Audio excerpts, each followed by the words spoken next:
Um ministro do tribunal não pode ter a pretensão de ficar rico. Então, a pretensão de um magistrado não pode ser ficar rico. Alguém que chega ao Supremo deve reconhecer que chegar ao Supremo é chegar ao máximo do poder humano, em termos jurídicos, pelo menos. Se você acha que chegar ao topo do poder traz paz, pense de novo. O ministro André Mendonça acabou de fazer um desabafo chocante que expôs o verdadeiro lado sombrio do STF. O que ele disse vai te surpreender. Um ministro do tribunal, um juiz, em geral, ele não pode ter a pretensão de ficar rico. Porque o salário, ainda que seja um bom salário, ele é um salário que não te dá condições de ter uma vida, eu diria, sem preocupações financeiras. A gente tem que controlar a despesa no dia a dia. Então, não é uma vida nababesca, é uma vida onde você pode ter uma condição média, eu diria muito até acima da média da condição brasileira, mas uma condição média de vida. A gente colocaria ele numa classe B, não é uma classe A. Classe A, eu diria que são as pessoas já muito ricas. Mas é uma classe privilegiada, mas não é uma classe que não tem que se preocupar com as contas no fim do mês. Então, a pretensão de um magistrado não pode ser ficar rico. Por outro lado, alguém que chega ao Supremo deve reconhecer que chegar ao Supremo é chegar ao máximo do poder humano, em termos jurídicos, pelo menos. Então, falou, alcançou a felicidade. Se essa é a sua pretensão de vida, como talvez fosse a daquele jovem,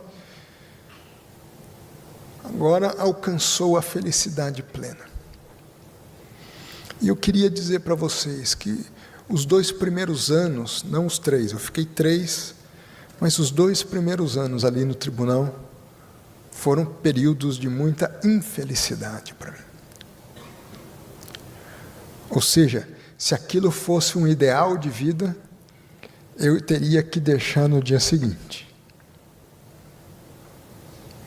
E mesmo hoje, podem ter certeza, é muito mais o ônus e a responsabilidade do que qualquer outra coisa. Minha esposa está aqui e sabe as limitações pessoais, as pressões, os momentos difíceis,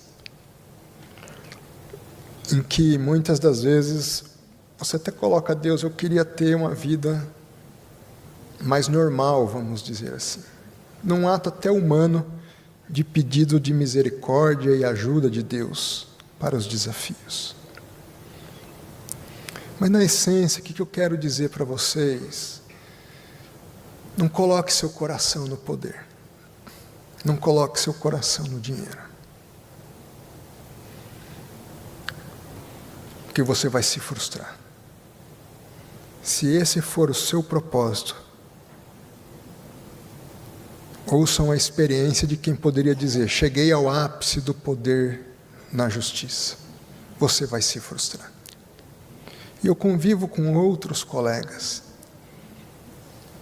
e conversamos com alguns colegas mais abertamente e tenham certeza que o ônus e a responsabilidade é muito maior do que qualquer outra coisa. Mas a tensão não para por aí. Enquanto o STF vira alvo de bastidores, o ministro Alexandre de Moraes acabou de endurecer o tom e detonar quem usa a capa de jornalista para burlar a lei. Veja agora o recado pesado que ele mandou. Inicialmente, gostaria de parabenizar Vossa Excelência, presidente Edson Fachin, pelas palavras de solidariedade ao ministro Flávio Dino e, mais do que isso, a toda a sua família, a sua esposa, Dani, seus filhos, cuja segurança foi colocada em risco real por uma organização criminosa, uma associação criminosa, conforme apontado tanto pela Polícia Federal quanto pela Procuradoria-Geral da República. É uma prática ostensiva de vários crimes que estão sendo apurados, inclusive o crime de perseguição previsto no artigo 147-A do Código Penal. Tanto a representação da Polícia Federal quanto o parecer da Procuradoria-Geral da República indicaram prova cabal de materialidade e fortes e concretos indícios de autoria criminosa dos investigados, sejam eles advogados, sejam eles jornalistas, apontando principalmente, e aqui é o mais importante, o liame subjetivo entre os executores das infrações penais, inclusive com repasse de dinheiro entre eles, ou seja, com repasse de dinheiro para a prática da divulgação de informações criminosamente obtidas. Esse Supremo Tribunal Federal, como ressaltou o ministro Flávio Dino, defendeu a liberdade de imprensa em período de chumbo da ditadura. Continua defendendo e sempre defenderá a liberdade de imprensa, o livre exercício do jornalismo e todos os seus direitos e garantias, inclusive o sigilo da fonte. Sigilo de fonte, que é uma garantia constitucional consagrada por essa Suprema Corte, mas que nunca se confundiu e nunca e jamais se confundirá com o escudo protetivo para a prática de atividades ilícitas. Sigilo da fonte, que é uma garantia essencial para a defesa da democracia, e não um instrumento oculto para associações criminosas praticarem impunemente diversas infrações penais.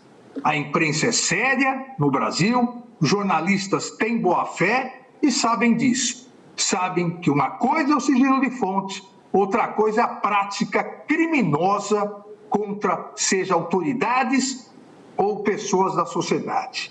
Não confundamos jornalistas investigativos com jornalistas investigados pelas práticas criminosas. O Supremo Tribunal Federal continuará a garantir todos os direitos constitucionalmente consagrados à imprensa e seus profissionais. Não só porque é dever do Supremo Tribunal Federal, mas porque garantir os direitos da imprensa, a liberdade de imprensa e a liberdade dos seus profissionais, isso é vital à democracia, é um dos grandes pilares da democracia.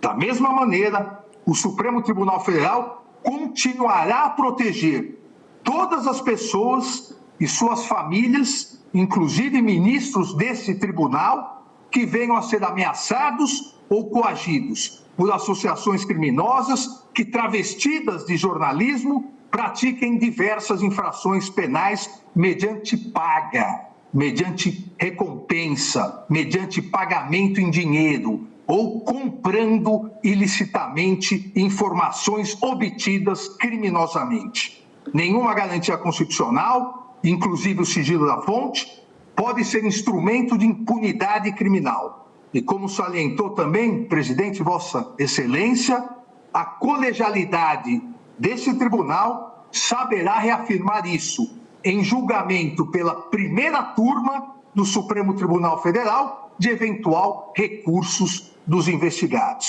A liberdade de imprensa também não é uma licença para ofender, para praticar crimes. Isso não é o uso de um direito, isso é o abuso de um direito.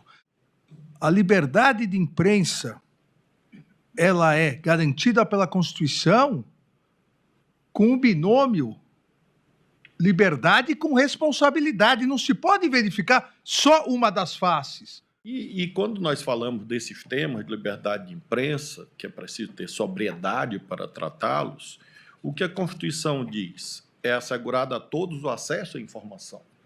Então, há uma afetação a um objetivo, o acesso à informação, e não acesso à desinformação. E resguardado o sigilo da fonte, exatamente o nome do direito da informação. Vírgula, quando necessário ao exercício profissional, teoria funcional, porque senão o médico teria liberdade para matar e alegaria o sigilo médico. Ou o advogado teria liberdade para instalar no seu escritório uma central de lavagem de dinheiro e dizer que isso está cobertado pela imunidade profissional.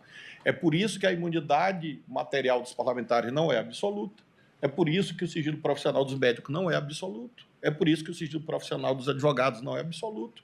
E é por isso que nós temos institutos como esse que nós estamos julgando aqui, de contenção de eventuais abusos que podem existir no exercício dessa liberdade.